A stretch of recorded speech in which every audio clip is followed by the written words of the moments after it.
Hello, everyone. This is Fadi, and joining me here in our studios virtually, our brother Dan Gibson, and we've been going through a series of objections that were raised against his theory and his findings. That's why we called this series Refuting Dan Gibson, and every one of those videos have its own topic that we have focused on.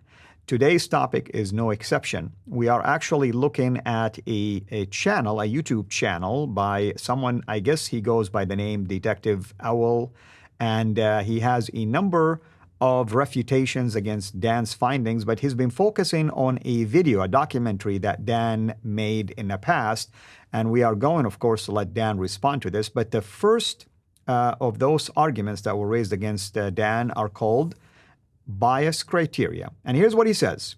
This is the person, of course, saying Dan only chose 12 mosques for his research in the film.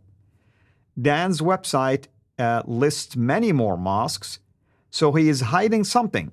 Why did he exclude so many and include only these few in the film? So Dan, why did you hide the other mosques from your film? Please answer that question for us.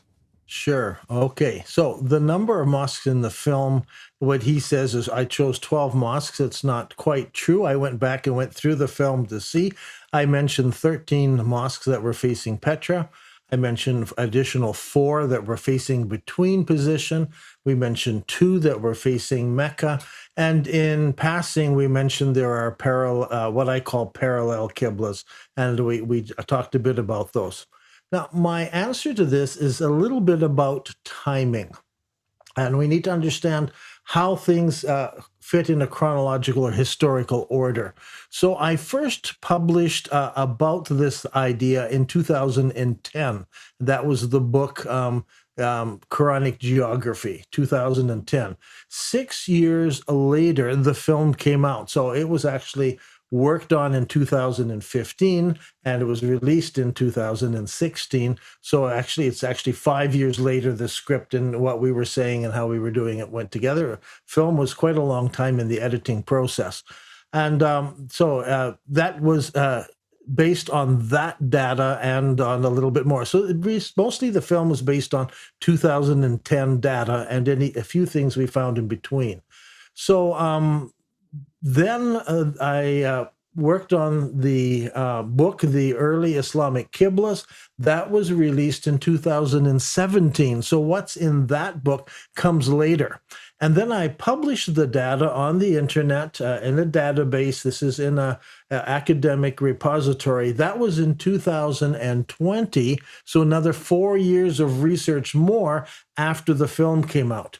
So during this whole process from 2010 all the way up to now, we continue to research. We continue to add mosques to the database, check them, double check them, discuss them, update to the data. In 1 or 2 cases, we've gone back and changed some of that data because at the very beginning, when I first wrote the book, Quranic Geography, I hadn't recognized this between Qibla thing that I had only seen the Petra and the Mecca. And so it was during those years that I began to, look at this between thing, because so many mosques started showing up facing this between position. And so that comes in the later book. And so there's a progress that goes on here. And the Qibla tool, which we've mentioned before, it is the most up-to-date. When we're researching and we come up with a new piece of data, we go and edit the Qibla tool. So if you want to know what our thinking is up-to-date, the latest mosque, check there. Just 2 weeks ago, I came across a mosque that we had missed. Somehow just I wasn't aware of it, So, okay, this was built in the first 300 years of Islam. So I had to go back, we had to check it and check the data and add it to the database. So this thing is changing all the time. Now, the question is, why have some been excluded and some are not? And so he argues that Dan doesn't follow his own criteria because he excludes some. Well, the answer is in the Qibla tool, nothing is excluded. All the mosques are listed from the first 300 years of Islam that we can find.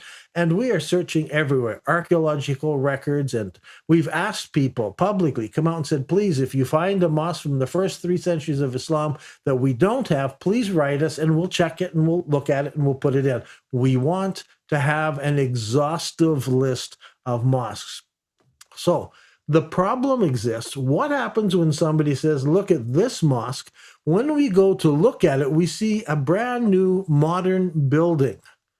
And it was built on the site of an older one. Well, we look for archaeological data, we look for reports, we try to find something that will tell us what that first mosque looked like. But if that first mosque has been totally destroyed as it's been rebuilt, then I have to write down that its direction is unknown, because we can't prove one way or another which way this mosque faced. And so we have unknowns. So out of that 170 mosques, I off the top of my head, I'm going to say around 40 of them are actually unknowns because they've been torn down and rebuilt. The rest of them, we can actually find out through different means where that mosque originally faced. So we started back in 2010 working on this comprehensive list. And when we made the film, we did only list a few mosques. We didn't go through all the unknowns. We simply listed these mosques and showed their different qiblas. And the film was saying, what does this mean? How could the Umayyads have different qiblas? Some facing one direction, some facing this direction, some facing somewhere else. The film was an introductory film. Was the film perfect? Absolutely not. Film was not perfect. I know I was reading on a teleprompter and I mispronounced a number of names. That's my fault. I take, that was just me as I was working on this. Maybe some of them, the artist who was working on making up a map or doing something else, may not have made the map exactly 100%, accurate, because they were drawing up general maps to illustrate something.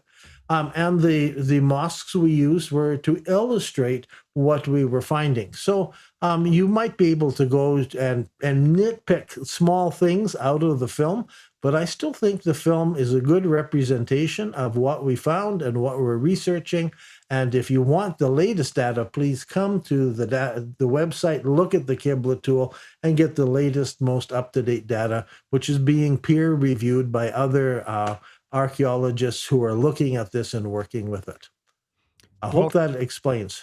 Wonderful, wonderful, of course. And this is why I'm glad we're bringing things like this up. It's almost like you're being penalized, Dan, for not knowing what the future is going to hold or findings in the future. In fact, on the positive side, this documentary actually prompted you and others to begin to do deeper research and then uncovering even more data that supported your initial introductory findings. And I remember a couple of years ago, I was with a group of scholars actually who allowed us to watch your documentary, and we had a table discussion over this. And of course, they were concerned. They were at least interested in my opinion, given the fact that I come from Saudi, of course, and I am a former Muslim. And I can tell you that it was fascinating. Yes, maybe there was a limited number of mosques, but now you have a lot of mosques that actually support that particular theory that the movie or the documentary mentioned. And it saddens me that someone will make a claim like somehow you're hiding something, meaning being deceptive. So I'm gonna push back against this argument, and I'm gonna ask the person to tell me, if we discover more early Quranic manuscripts, and in those early Quranic manuscripts, notice the word early Quranic manuscript that has corrections in them, does that mean it gives me the right to say the Muslim community is deceptive and hiding something? Or is it fair to say these are new discoveries, no one knew that existed, and now we have the duty to begin to explore it and try to explain why we have corrections and edit in it? You choose which path you want to take. You either take the academic path, which is more respectful, or you take just the ad hominem act that is emotional and results in nothing. And that's really my response to that as well. Thank you, Dan. What other objection this detective, who, by the way, doesn't live to his name, he needs to live up to his name and do detective work before attacking others. What other claims you feel worthy of responding to? Well, he tackled some of the mosques and places of prayer that we mentioned. And so I thought maybe we would look at some of those individual mosques that he complains about, and we will examine those better. But just to add to this, this detective, whatever his name is, I've learned some things from him. He's not all bad. I mean, I'm very glad he tackled this and pointed out some errors, because I do remember in the film, after he did this, I went back to say, did I actually say that in the film? And I found that I did say at one point that all the mosques in the first 100 years of Islam faced Petra. Now, that is not absolutely true. And so I agree with him that was a misstatement of what said. What I needed to say is all of the first mosques built faced Petra, but then there were these additional qiblas that came afterwards. So I didn't quite put it exactly right. And so he jumped on it immediately. So it's good to have people really checking up on what you say. And I do agree that sometimes I might have slightly misstated something, and I'm very willing to admit that and to go back. That's why I'd like to see a second film being done. And we've approached some people and asking them, would you be interested in doing a film and interviewing all the scholars and putting together something? So who knows, maybe in the next year or two, someone else, not me, somebody else will make a second film. That's wonderful, and that's so gracious of you. And that's the attitude that we all have to have, learning from one another, not just denigrating and discounting other people's comments or findings or observations. Well, Dan, I can't wait really to explore more of these arguments, whether coming from this particular channel or anybody else, because it is a mean to help people now learn how to process a claim, learn how to refute the claim with data, not with emotions. Because if we want to rely on our emotions, then we're going to be upset all day long, 24/7, and we are going to attack people just for the fact that I don't like what they said about me. That's not what we're about here. We're about using tangible, real, factual data that anyone can have access to, not just us. You're welcome, as I stated this many times, and Dan stated it. Any of you is welcome to go and inspect these data that were presented to you. Once again, I'm going to ask Dan to tell you, for instance, when it comes to the Qibla, where you can go and inspect these directions on your own. Dan, what is the website again? It's nabatea.net. That's NABATAEA.net. And look for the Qibla tool. Wonderful. Thank you so much, and thank you, everyone. Until next time, have a blessed day. Thank you for watching this video.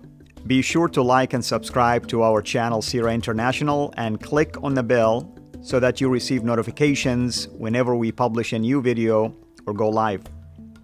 I would also like to appeal to you to consider becoming a Patreon patron by clicking the link right below. By doing so, you can give towards the production of these videos.